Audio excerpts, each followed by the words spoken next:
Okay, so let's dive into a world where, honestly, telling time is almost a side quest. It's a world of mind-bending micromechanics, passionate artisans, and objects so complicated they inspire both total awe and, for some people, just complete outreach.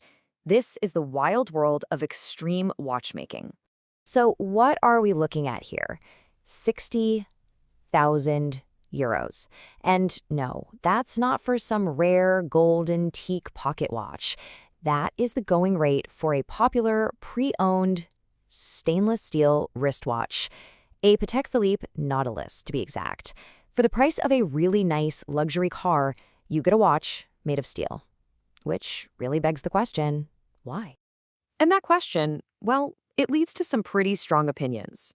When an article came out about the absolute mania surrounding this watch, one commenter just summed it all up for a lot of outsiders with two simple words: astounding idiocy. And you know what? That reaction gets right to the heart of it. Is this a genuine appreciation for incredible craftsmanship, or is it just a crazy hype bubble? To figure that out, we first have to unpack the hype itself. Because this watch, the Patek Nautilus, it's not some weird one-off. Oh no, it's more like a gateway into this much bigger, much more complicated world of desire, scarcity, and just unbelievable demand. The hype around this particular watch created what you'd call a perfect storm. The official waiting list at dealers stretched out for more than 8 years. So, Patek Philippe tried to cool things down by jacking up the retail price by 20%. And what happened? It just poured gasoline on the fire. Now, pre-owned models sell for double, sometimes even triple, what they originally cost. It's wild. So we've seen the what, the insane prices, the impossible-to-get models. But that doesn't really explain the why. What is it about these little mechanical objects that makes people so devoted? Well, the answer really boils down to one single core idea that defines this entire world. And that idea is haute horlogerie. It's a French term, and it literally means high watchmaking. This is the core philosophy that separates a simple little gadget that tells time from a true masterpiece of mechanical art. Think of it as this perfect marriage between extreme engineering and fine art. Haute horlogerie. It's not just about being accurate. It's about mastering these incredibly complex mechanisms. The challenge of squeezing hundreds of tiny parts into a space the size of a coin. And the absolute beauty of finishing every single component by hand, even the parts you are never, ever going to see. This slide just says it all, doesn't it? On the left, you've got a clock. It's clean, it's functional, it tells you the time. Great. But on the right, that is a completely different universe. That's a wristwatch by the legend, George Daniels. It has a 1-minute tourbillon, this incredibly complex rotating cage built to fight gravity, and every single surface is polished and perfected by hand. One is a tool, the other is a mechanical sculpture. Now, while the big brands like Patek Philippe are kind of the public face of this world, the real soul of haute horlogerie, well, that's found in much smaller, much quieter workshops run by individual artisans. Yeah, forget about massive factories and assembly lines. We're talking about maybe a few dozen masters around the entire globe, these independent watchmakers who dedicate their whole lives to the craft. They often create just a handful of watches a year. I mean, take Roger W. Smith. He was the one and only apprentice to the great Dr. George Daniels, the guy who made that amazing watch we just saw. Today, from his workshop on the Isle of Man, he's basically the flag bearer for traditional English watchmaking, making every single part of his watches by hand, often using these incredible antique tools. And the scale here is it's staggering.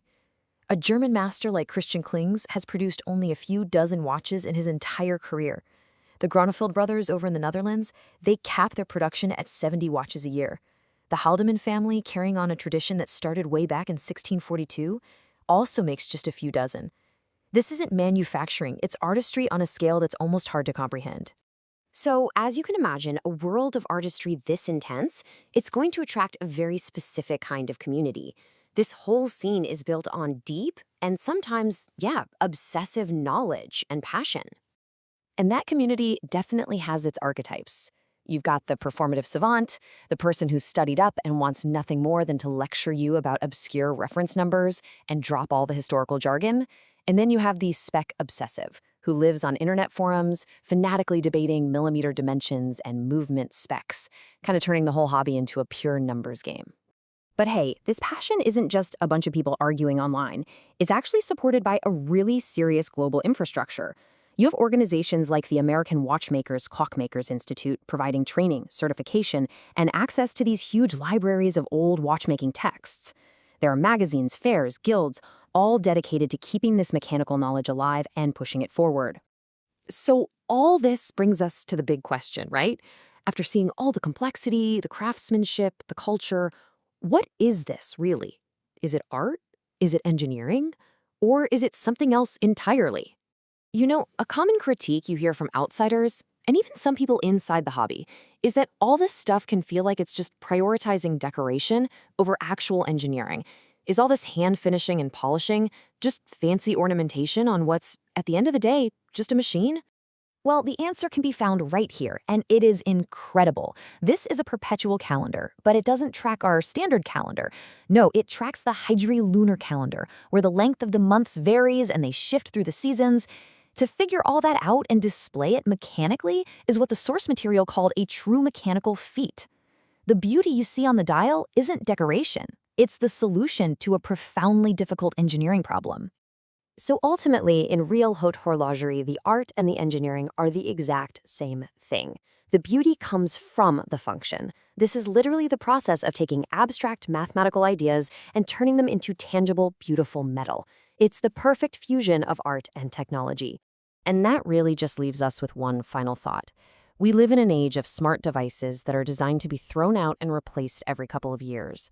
So what then is the ultimate value of a purely mechanical object, built by hand with skills passed down over centuries and designed with so much care that it's meant to outlast not just you, but your kids and their kids after them? In a world like ours, what does that kind of permanence mean?